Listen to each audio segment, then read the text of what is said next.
Good afternoon. We are Team Seat&Eat from Ukraine and we would like to present you our solution for International Innovation Challenge. My name is Marko. I'm Olaf. And I'm Orest. And we are students from Ukrainian Catholic University, which means that we are studying in one of the biggest agriculture countries in the world.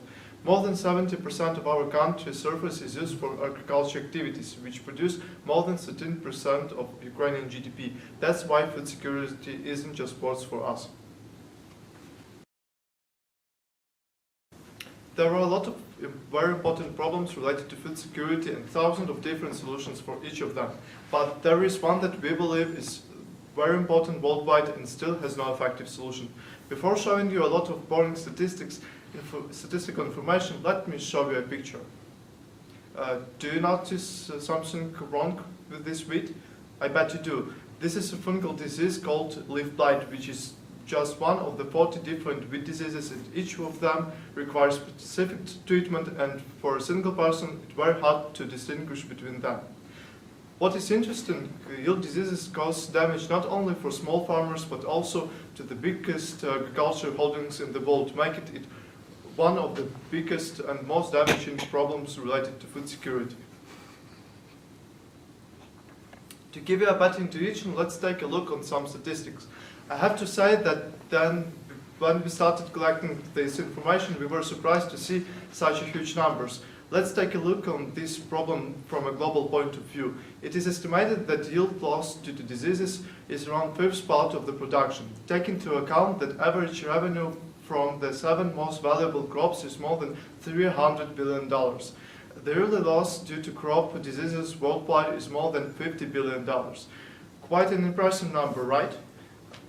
Even if we take just corn as an example, numbers still unbelievably high. Yearly world production is around 40 million bushels. Unfortunately, we lost more than 11% of yield, and if transferred to money, that's more than $15 billion. The half of loss is caused by leaf and above ground diseases. Now, when you have a good intuition about this problem, you might ask why there is still no effective solution. Just imagine around 140 million hectares are used for corn production around the world, which is approximately equal to the size of 2 Frances. Let's go deeper. The average farm size is around 94 hectares, so it's hard to manually check the whole field. Furthermore, there are more than 27 diseases and a wide variety of treatment methods for each of them. And each of them it constantly develops. Sounds like a single person cannot keep in mind all that information, and for effective treatment, disease need to be recognized at early stage, which makes the problem even more complicated. The question we asked ourselves was, how can we use state-of-the-art technologies to create both cheap and efficient solutions? Our answer is with the help of deep learning.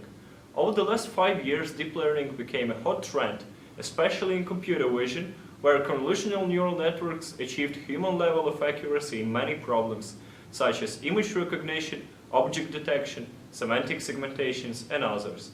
We believe in this technology, and we prove that it works by training a convolutional neural network for plant disease identification.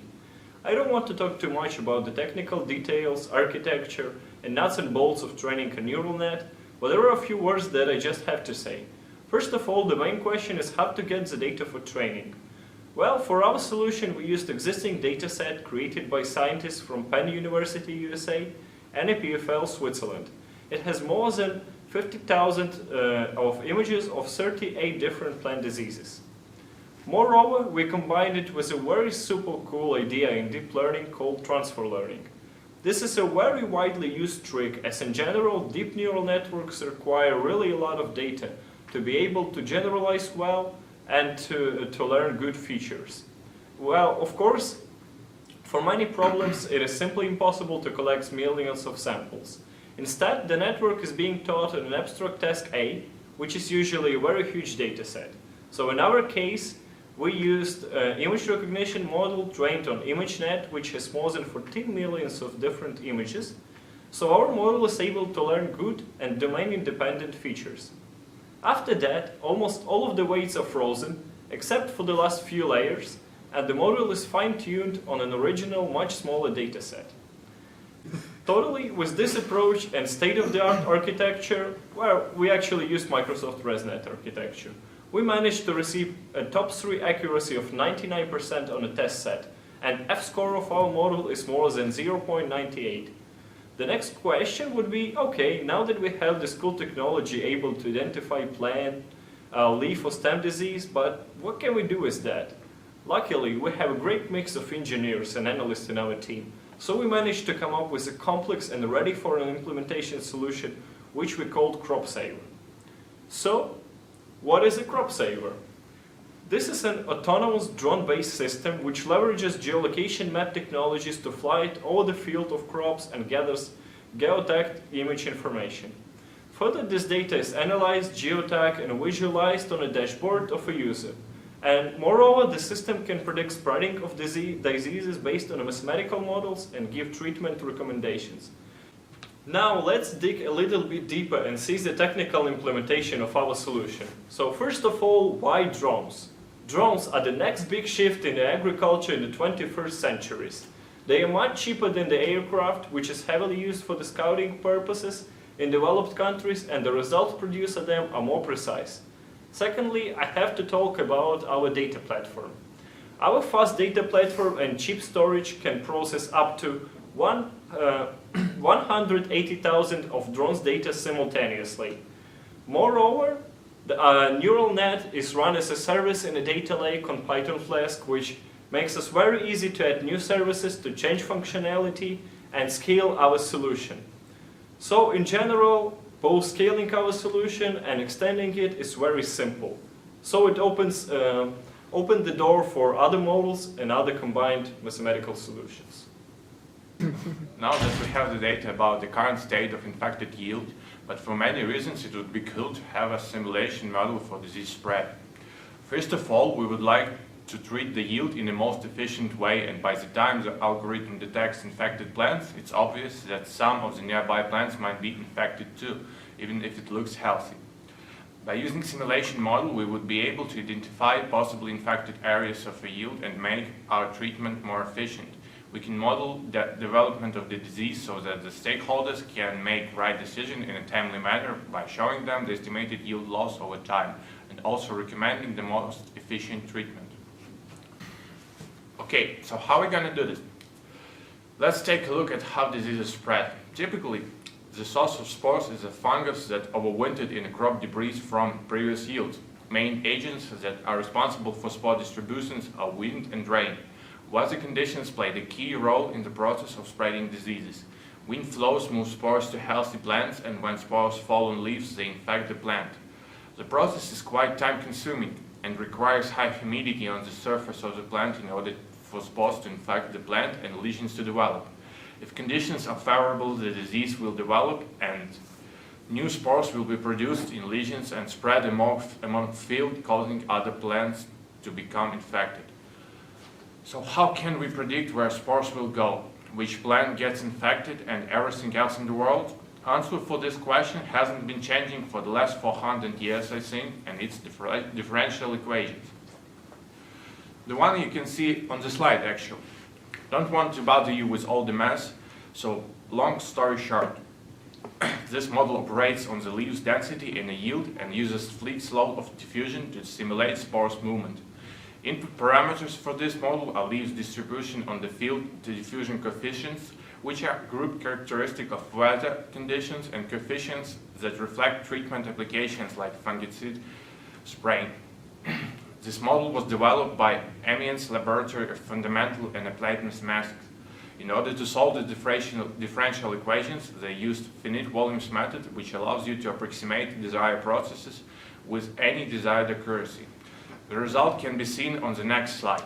As you can see, model gives us visual representation of evolution of diseased leaves density in the yield. Based on this information, we can easily provide a list of possible solutions to minimize losses. Okay, I'm so glad that you liked it so well in his differential equations class. So let's see how it works on the real case. As an example, we took the Southern Ontario region, and in 2016, 897 acres were harvested for corn production. The average production per acre was estimated with 170.9 bushels. However, in the same year, fields were severely affected by leaf blight disease. Estimated loss at infected and checked acres was up to 45 bushels per each. So, let's apply our solution for this case. We could diagnose disease earlier and start treatment. Of course, even during the therapy, some spores continue spreading, but it is possible to reduce their mounted influence. As a result, we could limit the range of the damage in around 170 acres. Based on the biological researches, we can find relation between the leaf and the covered by spots and approximate field loss. Severely infected areas marked right on the picture, in our case 110 acres, with the leaf area affected between 25 and 75%, have projected loss up to 20% of the yield. Median infected areas, 50 acres in our case, have projected losses up to 10%, and the last low affected area, 20 acres, could lose around 2% of the yield. So let's calculate the difference. With our solution, average estimated losses would be equal to 5,297 bushels. According to the last year historical data, worst losses due to the leaf blight diseases were 45 bushels per acre. Performing trivial math gives us 35,000 bushels were saved thanks to early prevention. Saved corn market costs around 120,000 of US dollars. Take into account that these harvest areas was quite small, but the potential profitability of this technology is huge. Well, I hope you really enjoyed our solution, but I have to say that of course it's not perfect and it still has a lot of limitations and there is definitely a room for improvement. First of all, currently we are able to detect only 38 diseases, and it's only above leaf and above ground diseases. Well, we're not only limited to corn, we can detect also wheat, soybean and other diseases, but the range can be even bigger, of course. Secondly, if we're talking about the disease spread modeling, for the moment we are modeling only the fungal diseases spread, and we hope to work on that too. The last but not the least, a lot of functionality can be added to dashboards. Actually, we can add any information that might be valuable for stakeholders or just for users of our product. And also, as our infrastructure is called a data lake and it's very scalable, we can deploy new services very easily. It's just as simple as adding a new page to a website. So, to do that, we actually need more time, more data, and of course, more domain knowledge. Thanks for your time. I hope you really enjoyed it. Looking forward to meet you in Canada. Bye. Aye. Bye.